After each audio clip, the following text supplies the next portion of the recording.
மதுரை இவ்வளவு பிரம்மாண்டமாக எப்படி உருவானது தெரியுமா? ஒரு ராணிக்காக மட்டும் கோவில் கட்டப்பட்டதா? மீனாட்சி அம்மன் உண்மையிலேயே 3 மார்பகங்களுடன் பிறந்தாரா?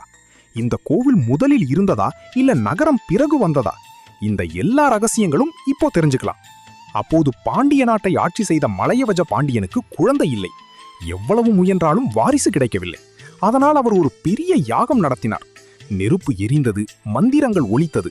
அந்த யாகத்தின் முடிவில் நெருப்பிலிருந்து ஒரு பெண் குழந்தை பிறந்தது. அவள்தான் மீனாட்சி.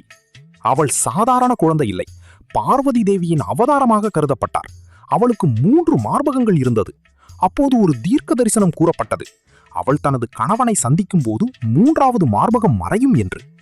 அவள் ஒரு ராணியாக மட்டும் இல்ல, ஒரு போராளியாக வளர்ந்தாள். பல யுத்த கலைகளை கற்று உலகத்தை வெல்ல ஆரம்பித்தாள். நாடு கடந்தாள், எல்லைகள் கடந்தாள், இறுதியில் கைலாயம் வரை சென்றாள். அங்கே அவள் கைலாயத்தை பார்த்த அந்த நொடியிலேயே அவளது 3வது மார்பகம் மறைந்தது. அவள் மனதில் ஒரு மாற்றம் ஏற்பட்டது. அவர்தான் தனது கணவர் என்று உணர்ந்தாள். அதற்கு பிறகு நடந்தது பூமியிலேயே மிகப்பெரிய தெய்வீக திருமணம். அதைத்தான் இன்றும் சித்திரை திருவிழாவில் மீனாட்சி திருக்கல்யாணமாக கொண்டாடுகிறோம்.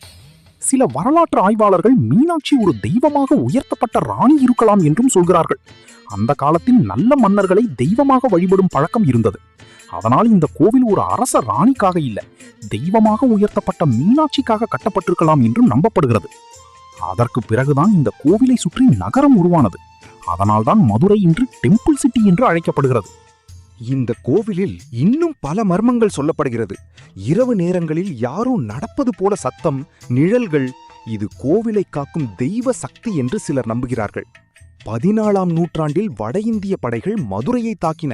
கோவில் சேதமடைந்தது, சிலைகள் உடைந்தது, பல பகுதிகள் அழிந்தது. ஆனால் கதை அங்கே முடிந்து விடவில்லை. பிறகு இந்த கோவிலை மீண்டும் கட்டி எழுப்பினர். இன்று நாம் பார்க்கும் அந்த பெரிய கோபுரங்கள், 1000 கால் மண்டபம், இந்த எல்லாமே அவர்களின் காலத்தில் உருவானது. ஒவ்வொரு கோபுரத்திலும் ஆயிரக்கணக்கான சிலைகள், ஒவ்வொரு கல்லிலும் ஒரு கதை. சில தூண்களை தட்டினால் இசை வரும். இது சாதாரண கட்டடம் அல்ல, இது ஒரு பொறியியல் அதிசயம். பல பக்தர்கள் சொல்வது என்னன்னா, மீனாட்சி அம்மன் கண்கள் உயிரோடு இருப்பது போல அவர்களை பின்தொடர்ந்து பார்ப்பதாக. சிலர் சுந்தரேஸ்வரர் சன்னதியில் தெய்வீக சத்தம் கேட்டதாகவும் சொல்கிறார்கள். அங்குள்ள பொற்றாமரை குளம் கூட சாதாரணமல்ல. பழைய காலத்தில் கவிஞர்கள் தங்கள் படைப்புகளை இதில் சோதித்தார்கள். நல்லவை மட்டும் மிதக்கும் என்று நம்பப்பட்டது.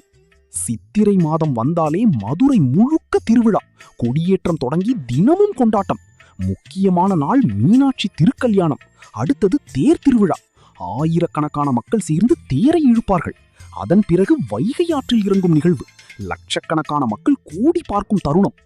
இதனால் தான் இந்த கோவில் ஒரு மத இடம் மட்டும் இல்ல, அது ஒரு உணர்வு, ஒரு வரலாறு, ஒரு அடையாளம்.